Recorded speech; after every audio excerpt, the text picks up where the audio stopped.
I'm going to show you how to do cross stitch. Cross stitch is very popular in an embroidery method in itself, and I started by doing cross stitch all the way through my teens. Cross stitch does what it says. You're literally stitching across. So in a basic format, bottom left to top right, and across again, top left to bottom right. Of course you can do it the other way around. You could go bottom right to top left, and then the other way around. As long as what you're left with is a cross like this. Now, if you're doing a piece of embroidery, you're likely to want more than just one single cross stitch. You might want a single cross stitch here and there, but it's likely that what you're wanting to do is a row of cross stitches. You could do individual cross stitches one at a time. There's nothing wrong with that, but it's a little bit quicker and a little bit easier if you do a row of cross stitches. So I'm going to be going from left to right here.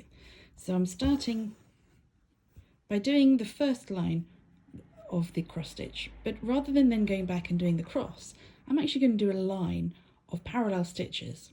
So in effect doing the first half of each cross stitch first. So what I need to do is to come back up to the front of the fabric, underneath the top, and to the right of the bottom there. And then you want to keep those stitches parallel, or as parallel as you can.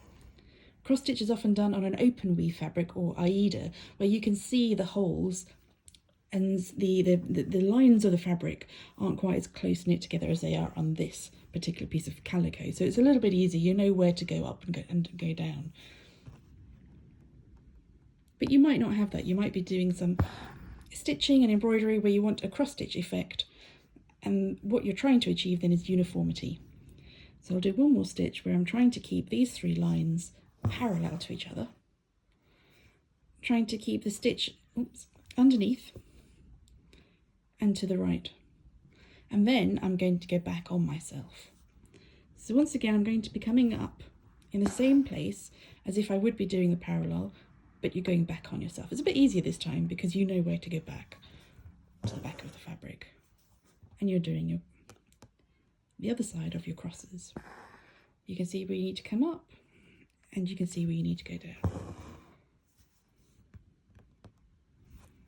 The size, the colour, all of those things about the cross stitch are completely up to you. Ta-da!